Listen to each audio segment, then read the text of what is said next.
Unless you have access to a permanent studio, finding the right location for your video shoot is something you do quite often. Scouting a location properly helps you map out how your filming day is gonna go, and it cuts down on surprises because you've already seen how the space looks and works, so you know exactly what gear to bring and what to expect when you show up to film. When you're managing a production by yourself, it's easy to miss the little things or forget to ask the right questions, especially when there's multiple filming locations involved. That's why having a scouting plan makes such a big difference. In this video, I'll share some tips on how to scout locations effectively for corporate video shoots, like what to bring when scouting a location, what to look for, and what you can do if you can't scout a location ahead of time so you can still be prepared for the shoot. And if you stay until the end, I'll tell you where to download my location scouting checklist that you can take with you on your next scout. Whenever you're scouting a location, there are some items you should always bring. The first is a copy of the shot list and script. It's good to have both so you can refer to them when you're walking through the space and figuring out exactly where each scene should be filmed, and check if the location actually works with what you've planned. Plus, you can walk through some blocking and camera placement before the shoot day, so you're not making those decisions at the last minute. A camera or your phone's camera to take pictures of the location and to plan out camera angles for each shot. Something to take notes on, either a phone or a tablet or a simple notebook and pen. An app that you can track the path of sunlight for that location so you can determine how long the light will affect your shoot, especially if you're filming by a window or outside. A tape measure in case you need to take measurements within the space, and my location scouting checklist that lists all of the things you'll want to look out for at a location, but more on where to get this later. As soon as you're booked for a production and have a working script, try to schedule the location scout right away. The sooner you can check out the space, the better, because it gives you time to figure out if it actually works or if you need to find a backup location, bring in extra crew, or rent gear ahead of time. When you walk into a space for the first time, there are a few key things to check for right away. Is there enough room for gear, talent, and crew? What's the lighting like? How does the room sound? Are there enough outlets? Is it easy to load in and out? Are there any safety issues we need to keep in mind? Those are the big things to look for up front. For corporate shoots, most likely you're filming somewhere in the client's office space, an empty office, a conference room, or even part of their production space.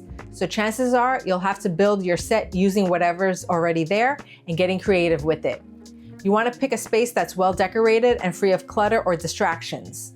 You want it to look clean on camera and show aspects of the client's brand in it, but not so much that it's distractive, especially for interviews or talking head videos where the focus should stay on the subject, not what's happening behind them. If the space is cluttered, then you may have to remove some extra items, or if it's looking a little plain, you may have to grab some decorative items from another room or bring some with you to add to the shot so it looks good on camera. Think about how the location complements the message you want to send in the video. Don't be afraid to ask the client about the look and feel they're going for. This is where having your camera with you is super helpful, because you can take a few test shots to see exactly how the space is going to look on camera and show it to the client before we start shooting. Also, look at the space itself. Is there enough room for the setup you're going for? And is the ceiling high enough to set up lights with diffusers or a boom mic if needed? You also want to see if there's extra space to set up a monitor where the client can view the filming without being on top of the crew. Check if there's another area that you can use as a green room for the talent to get ready and have their makeup done or take breaks. These might feel like extra things, but they make a big difference on filming days.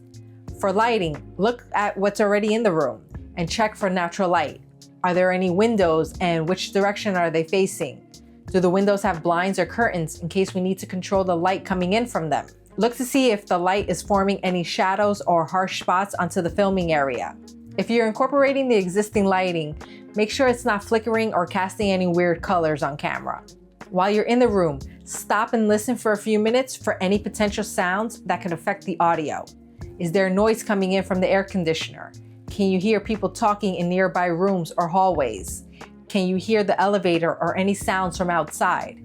You'd be surprised how many seemingly quiet spaces turn out to be quite noisy for clean audio. Try talking out loud in the space to see if there's any echoing. If there is, you may need to bring sound blankets or other sound dampening tools to minimize it. Look around the room and check for power outlets. Make a note of how many are available and their location to see how close or far away they are from where you'll be filming, because you may have to bring a bunch of extension cords to run power if they're far away, or a lot of batteries if there aren't a lot of outlets available. If for whatever reason you can't scout a location before filming, here's what you can still do to prepare for the shoot without seeing it. Ask the client to send you pictures and videos of the space. You can ask them to record it around the same time of day you'll be filming. That way you get a better idea of what the existing lighting actually looks like in the space.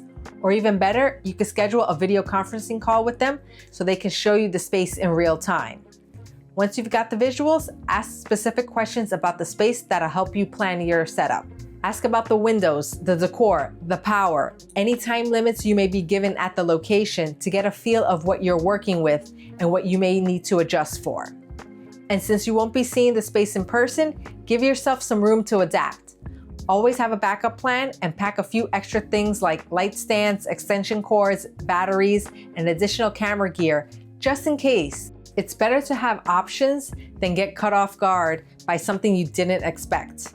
There are so many more little details to look for and questions to ask, which is why I put together a free location scouting checklist that breaks all of this down for you. It covers everything you should look for during a scout based on different categories, the key questions to ask your client or location contact, and even a few legal things to keep in mind so you don't miss anything important. You can download it for free on my website. The link is in the description. What are some of the things you always check for when you're scouting a location? Drop them in the comments. If you found this video helpful, like and subscribe for more videos like this. Thanks for watching, and I'll see you next time.